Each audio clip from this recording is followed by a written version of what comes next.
In today's league, being able to be a stretch big is something that's a very high value point from a positional standpoint and in a lot of team schemes. Because of that, players like Lauri Markkanen really stand out above the rest, particularly since he's come to the Utah Jazz from the Cleveland Cavaliers and even before then when he was on the Bulls. He was always understood to be that kind of stretch four kind of guy that could shoot the ball pretty decently, but nobody really saw it coming to the point where he's going to be taking upwards of 10 threes on a nightly basis with a high level of efficiency. As a 7-footer, naturally, you would expect him to have more of a back-to-basket game, or even in a face-up setting, perhaps a little bit of a Brook Lopez evolution, if you will. That said, since he's become the main focal point and the star and the lone all-star on the Utah Jazz rebuilding team, we've been able to see a new level and a new gear to Lauri Markkanen. But the real question that I posed to you in this video is, do you think Lauri Markkanen is capable of being a #1 option on a championship contending team? We're about to find out. Thanks for tuning in this video. It's your boy Wraith Hoops. Make sure to like the video, subscribe, and turn on post notifications to get more NBA content. And if you have any more topics you'd like to suggest, go ahead and drop those in the comment section down below. With that being said, let's go ahead and get into this one. Now, Lauri Markkanen this season with the Utah Jazz, despite dealing with a little bit of a left hamstring strain that has kept him out of quite a few games, he still played in 20 matches so far, averaging 23.7 points, 8.6 rebounds, and 1.5 assists. Now, this also comes with 1 steal a game and 0.7 blocks and only 1.3 turnovers despite his high usage. With that being said, he shoots 48.9% from the field and 38.2% from the three-point line on 8.3 attempts, which quite honestly for a man of his size is unheard of. With that being said, though, we have to appreciate just how great of a shooter he is and understand that it's something that's so vital to his game that he's quite not the same Lauri without it. However, the biggest issue when you think of all the great scorers and all the great team leaders that take their teams all the way from just a regular season good team to a playoff good team and then finally into contending status to the point where they see themselves in the finals or potentially winning the finals is their ability to not only score the ball themselves but do other things to get their fellow teammates involved.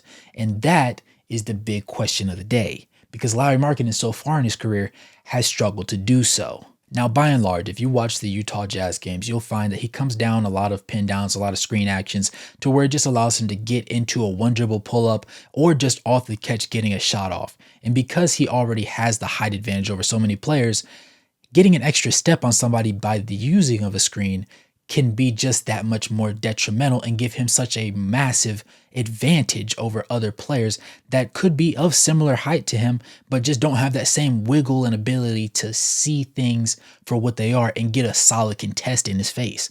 And even sometimes when it does happen, it's not enough. Now, when you think of all-star, all-NBA caliber talent that has led their teams into the finals or had the opportunity to play in the finals or even come close to it, they all have the ability to score the ball really well. Some of them have the ability to rebound the ball really well, and those that don't also have the ability to pass the ball very well. Lauri has 2 out of these 3 things, but the biggest issue is, are those 2 things large enough of advantages for himself personally on his team to allow him to not have really any playmaking overall? Now, for reference, with the help of StatsMuse, I was able to take a little bit of a deep dive into the past nearly decade and a half of NBA Finals competitions and see what starters were capable of averaging low assist numbers and still being vital and honestly integral to their team's success, or just ability to play and stay in games in the finals even if they lost. The numbers were actually not as surprising as you think.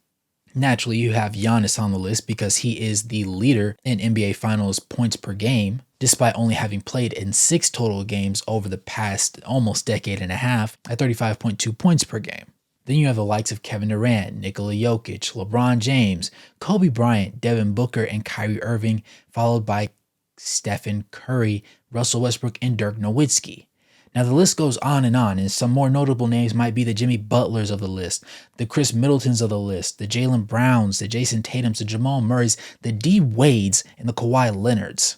But the most interesting thing about all of these players is that while they were not all known for being terrific passers or really even great passers for their particular position on the floor, they all averaged a pretty comfortable amount of assists in the finals. So much so that on the StatsMuse compiled list for scores, the lowest assist total was provided by somebody that I believe has an eerily similar play style to Lauri Markkanen in Klay Thompson.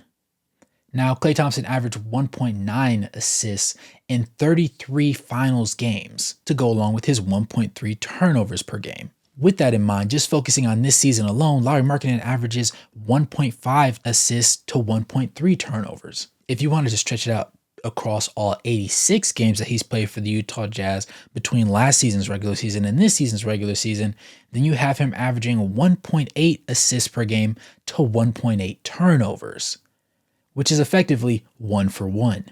Now, when you consider that no other players find themselves in these waters out of that whole entire list of names that I just drew from the StatsMuse website, it stands to reason that there's a big problem in the Utah Jazz future. Many people believe that Lauri Markkanen has the scoring prowess to be a great in the game, and because of his immaculate shooting touch, it puts him in the position to where teams such as the Warriors have been really coveting his services to the point where they would like to offer some pretty interesting trade packages for him.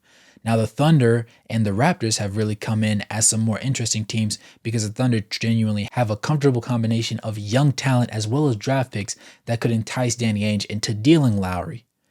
In my opinion, the reality is the likelihood of Lauri being traded from the Utah Jazz is extremely slim. But it would be foolish of Danny Ainge not to just shop him and just see what the interest is and what he can get out of the situation. Now, the asking price was initially set at 5 first-round picks or a mixture of young talent plus first-round draft picks, roughly equivalent to that total value. Now, there have been some interesting packages that come from it, but there's never been one that really stood out as the one that they really have to go for. That said, many people believe that the Thunder are the team that they should make a deal with in the end. That takes me to the next interesting point. How replaceable is Lauri Markkanen on the Utah Jazz roster? I would argue he's almost invaluable, and not for the reason why you think. The simple fact of the matter is, if you play for a small market team or if you are a fan of a small market organization, you will understand that many big star names do not want to come to your city. Not because they think your city is terrible, but more so because they don't have as many options or as much marketability and opportunities to get sponsorships and endorsement deals while in that general area. Not to mention that some players like the James Hardens of the world are interested in the nightlife, and if the city doesn't really have that, it doesn't really have much for them outside of basketball. Lauri Markkanen has been one of those players where, being a European, he's already so far from home, so it's not about having a homely feel. It's about finding a place that he can feel comfortable being at and consider it another home for himself. And in his many press conferences and many personal interviews, he's made it abundantly clear that he loves being in Utah, his family loves being in Utah, and he would like to be in Utah for years to come so long as they can get an extension done. Now, he is due for upwards of $235 million, and perhaps even a little bit more depending on how they structure his deal, as they have the ability to front load it and add a little bit of money to the beginning of the deal by mixing it in with the current deal that he has with them that has him pegged around $18 million for a season. With that being said, that remains to be seen, but it would be in the Utah Jazz's best interest to go ahead and get that deal done. Now, the thing about Lauri Markkanen is not only has he said that he wants to be there numerous times, but he shows it every time he plays. He has a fun-loving demeanor. He's not the most vocal leader, but he is somebody in the locker room that a lot of people respect, and he's always a consistent totem pole for this team and their ability to even stay in games that otherwise without him, they would be getting blown out of the water in. As evidenced in many of the games where he has not been able to play because he had a left hamstring strain.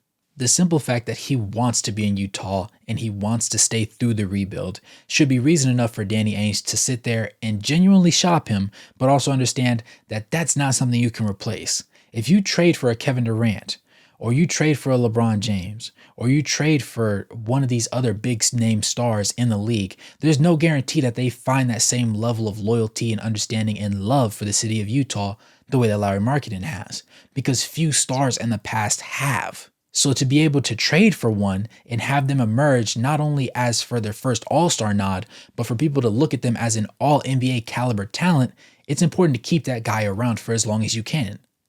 Now, the only thing that would make sense for them to trade is if you believe over the next 5 or 6 years, with Lauri being 26 years old, you really have a realistic window of until he's roughly 32 or 33 years old for him to be that number 1B to 2A kind of assist guy to be on a roster that ends up being a contender. If you don't believe you can be a contender in that window, then it might be in your best interest to go ahead and pull the trigger on a trade. But with that being said, if Lauri wants to stay and he wants to try the rebuild, it's worth trying. Now the question is, what are the good parts about Lauri's game that could potentially make him a number one option? Well, the simple fact of the matter is he's a very easy plug and play guy. He doesn't have to have the ball in his hands the entire possession to be effective. As a matter of fact, he's most effective when the ball's not in his hands. He's a great cutter. He moves well off the ball. He knows how to properly use screens, and he's great at getting his body square to the rim and getting a shot off with a clean wrist flick, which is hard for a lot of guys to do in general.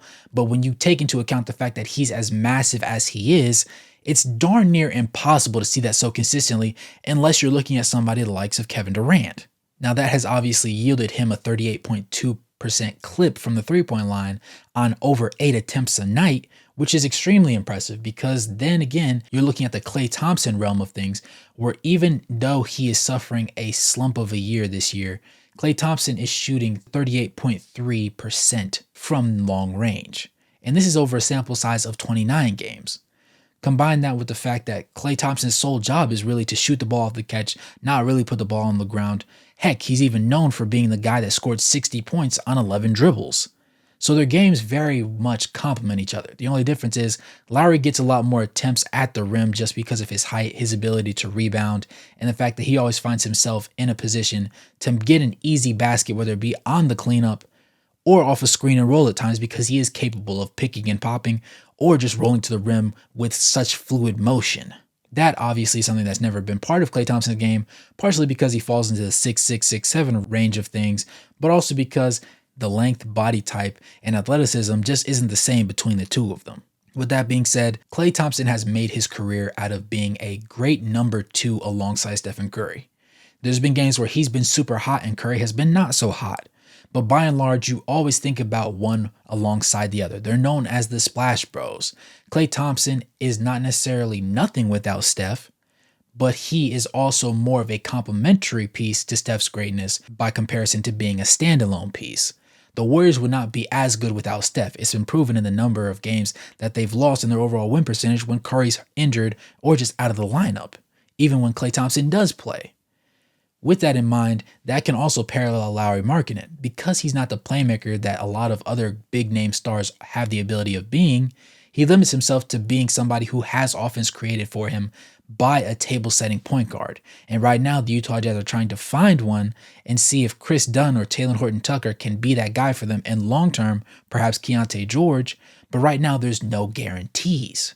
With that being said, understanding that he requires a table to be set for him in the Utah Jazz system doesn't necessarily put him in positions to put the ball on the deck and just really get to his own shot and work that part of his game out.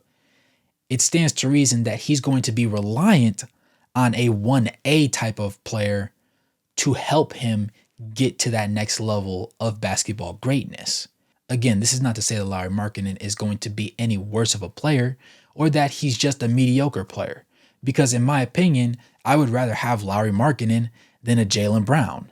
Now, Jaylen Brown obviously mirrors his own game very similar to his partner in crime, Jason Tatum. But it's a clear distinction between who's the 1A and who's the 1B, 2A type character. Jaylen Brown, despite being paid more over having the richest contract in NBA history, he still pales in comparison to what Jason Tatum can do. Similarly, I think the Utah Jazz are just one piece away from being genuine contenders, because Lauri Markkanen is a player that you cannot easily replace. His shooting touch, his ability to be versatile and move around on defense and improve on that side of the ball simply by effort alone, because he has the intangibles to do it. And all you really need is that 1A character that can score the ball and create offense for other people to get the job done. In conclusion, Lauri Markkanen might not be that guy for the Utah Jazz, but he definitely is a key cog in the machine. Similar like Klay Thompson was for the dynasty that Golden State Warriors had, it's important to understand that Lauri Markkanen can have that same effect in Utah if given the opportunity. Walker Kessler is growing after seeming like he was going to have a sophomore year slump. Keontae George, previous to his injury, looked like he was taking strides forward and was finally finding a sense of his shooting touch. He flashed a little bit of great playmaking. We've also seen Ochai Agbaji show great defensive attributes and learning how to use his body frame and length to really disrupt defenders. Taylor Hendricks has finally seen some minutes with the injuries to other people in the lineup. And then, of course, you have the lone all-star on this roster, Lauri Markkanen. And if the likes of Colin Sexton doesn't end up getting traded, you have a reliable second scoring threat right there. But still, they need the one. The question is, who is that one and where will they find him? Will it be through a trade or will it be through one of the many draft picks that they've culminated from their trade of Rudy Gobert or Donovan Mitchell? That remains to be seen, but something tells me in the upcoming season, we'll find out very soon. With that being said, thanks for tuning in this video. As always, it's your boy Wraith Hoops. Make sure to like the video, subscribe, and turn on post notifications to get more NBA stories. Let me know what story you guys want me to do next or what question you have to be answered. As always, good morning, good evening, good night, no matter where you're on the globe watching.